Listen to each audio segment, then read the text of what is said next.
Assalamualaikum warahmatullahi wabarakatuh. Hamdan syukran ala nikmatillah wa salli wa sallimu ala rasulillah Sayyidina Muhammad ibn Abdillah, amma ba'du. Ikhwan fillah yang dirahmati Allah subhanahu wa ta'ala, semoga kita semua diberikan keselamatan dunia dan akhirat. Setiap manusia itu mempunyai dosa, dan setiap dosa itu akan diminta pertanggungjawaban oleh Allah subhanahu wa ta'ala nanti di yaumul qiyamah. Sebelum kita mempertanggungjawabkan dosa kita, maka kita bertobat di dunia, supaya ketika kita berada di alam akhirat, kita sudah bebas dari tuntutan dosa tersebut. Orang yang benar-benar melaksanakan tobat kepada Allah subhanahu wa ta'ala, maka Allah akan mengampuni dosa itu. Sesuai surah At-Tahrim ayat 8. A'udzu billahi minasy syaithanir rajim. Bismillahirrahmanirrahim. Ya ayyuhalladzina amanu tubu ilallahi taubatan nasuha. Asa rabbukum an yukaffira 'ankum sayyi'atikum wa yudkhilakum jannatin tajri min tahtihal anhar. Shadaqallahul 'adzim. Ya ayyuhalladzina amanu, hai orang-orang yang beriman, bertaubatlah dengan taubat nasuha, maka Allah akan mengampuni dosa-dosa kalian. Ada kisah nyata di zaman Rasulullah, seorang pemuda yang berdosa, yang mana dia telah menjinahi mayat perempuan yang sangat cantik. Maka dia bertobat, kemudian Allah menerima taubatnya. Diceritakan dalam kitab ini, kitab Tanbihul Ghafilin, halaman 37. Ketika itu Umar bin Khattab masuk ke rumah Rasulullah dengan keadaan menangis. Maka Rasulullah bertanya kepada Umar, "Ma yubkika ya Umar, apa yang membuatmu sakit hai Umar?" Maka Umar berkata, "Ada seorang pemuda yang membuat aku sakit hati, dan dia itu bercerita kepadaku dengan penuh kesedihan." Maka kata Rasulullah SAW, "Ya Umar, udkhulhu, bawalah dia masuk ke rumahku." Ketika itu pemuda berserta Umar masuk ke rumah Rasulullah SAW dengan keadaan bersedih. Maka Rasulullah SAW bertanya kepada pemuda itu, "Ma yubkika ya syab, apa yang membuatmu menangis, hei anak muda?" Maka anak muda itu berkata kepada Rasulullah, "Ya Rasulullah, yang membuatku menangis adalah dosa-dosa yang sangat besar dan aku takut terhadap Tuhanmu." Maka Rasulullah berkata, "Apakah engkau musyrik kepada Allah subhanahu wa ta'ala ya syab?" Maka pemuda itu berkata, "Tidak ya Rasulullah." "Apakah engkau membunuh seseorang yang tidak bersalah? Aqatalta nafsan bighairi haqqin?" "Tidak ya Rasulullah. Sesungguhnya Allah mengampuni dosamu, meskipun dosamu itu sebesar langit, seluas bumi, dan setinggi sebesar gunung."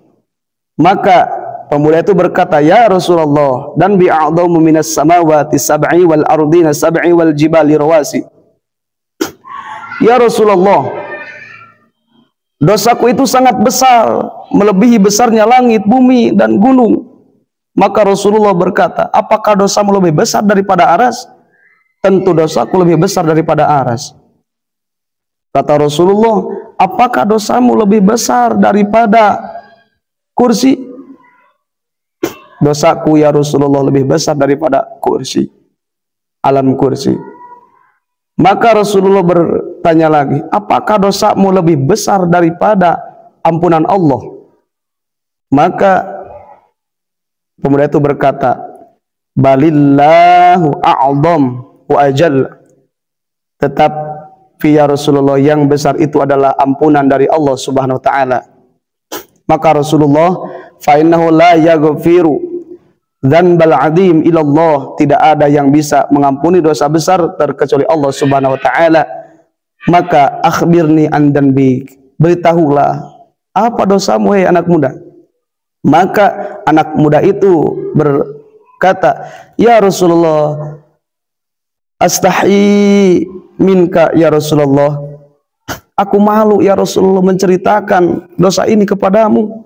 Maka Rasulullah berkata lagi, akhbirni an dzambik, beritahukanlah kepadaku apa dosamu. Maka Rasulullah SAW mendesaknya, sehingga pemuda itu berkata kepada Rasulullah dan menceritakan dosanya. Inni kuntu rajulun nabasan anbasul qubura mundu sab'i sinin.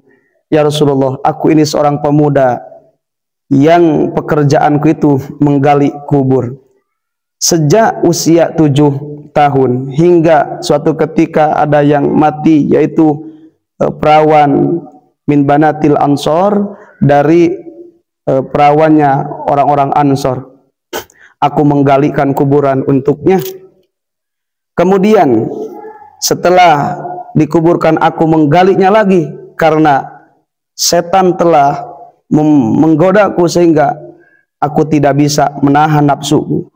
Maka aku mengeluarkan wanita itu dengan tanganku sendiri dan aku menjimainya. Faza ma'atuha famadaitu ghairu ba'idin. Ketika aku sudah menjinahinya, maka aku meninggalkan. Belum jauh aku melangkah, maka idza qamatil jariyatu, perempuan itu berdiri dan perempuan itu berkata, wailaka ya syab amma tastahi, celakalah wahai engkau pemuda, apakah engkau tidak malu nanti di hari kiamat ketika Allah memberikan kepastian hukuman untuk orang yang berdolim dan memberikan keadilan untuk orang yang didolimi, sedangkan engkau meninggalkanku dengan keadaan telanjang bulat di hadapan malaikat-malaikat, dan engkau meninggalkanku dengan keadaan junub di hadapan Allah Subhanahu wa ta'ala. Ketika itu Rasulullah kaget mendengar ceritanya.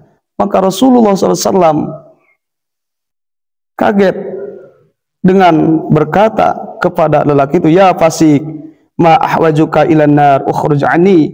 Hei orang fasik, keluarlah engkau dari rumahku.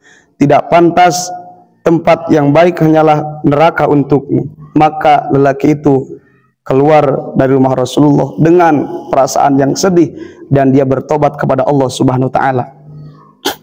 Tobat kepada Allah 40 malam.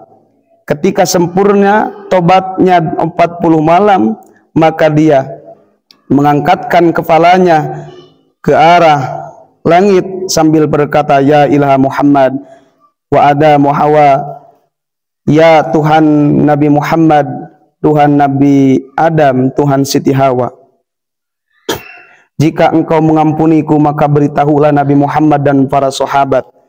Dan jika engkau tidak mengampuniku, fa'arsil naron minas sama, maka turunkanlah api dari langit, yang mana api itu akan membakarku dan membebaskan aku dari siksa-siksa neraka.